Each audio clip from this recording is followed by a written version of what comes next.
Now in this example, we'll be discovering another two logarithm properties, and the first one is in example 3. We're going to look at logarithm 2 to the base 2 of 32.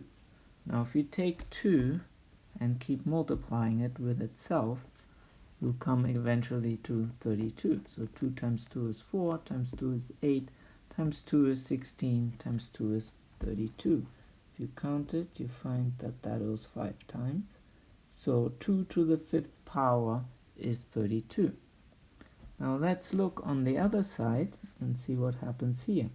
Logarithm to the base 2 of 8, we had that already several times, that is 3, because 2 to the power of 3 is 8, and then logarithm to the base 2 of 4 is 2, because 2 squared is 4. So if we add those two numbers, we get 5. Oh, we're getting the same answer. Now is that by accident? Well, not quite.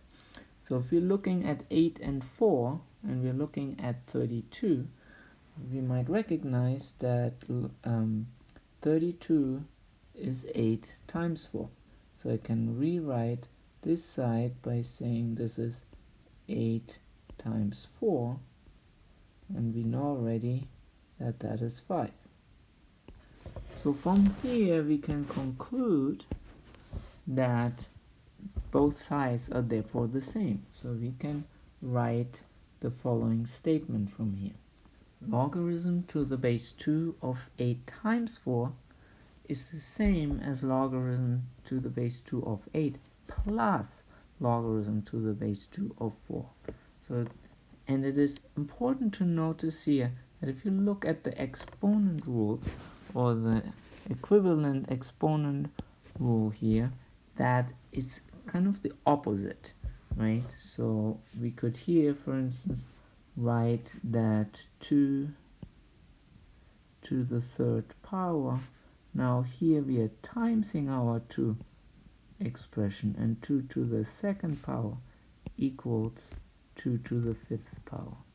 So everything works slightly differently, and especially opposite and inverse, because the exponential functions and the logarithmic functions are inverse to each other, or opposites and doing the opposite thing of each other. So now let's take a look at the next example.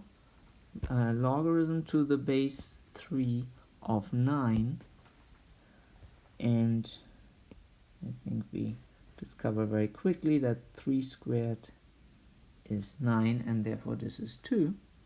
Now let's take a look at on the other side. Here we have logarithm to the base 3 of 27, and that is 3, because 3 cubed, 3 to the power of 3 is 27. And then here we just had another rule that logarithm to the base 3 of 3 is simply 1, and therefore our answer is also 2. Now how can we make our number 9 out of 27 and 3?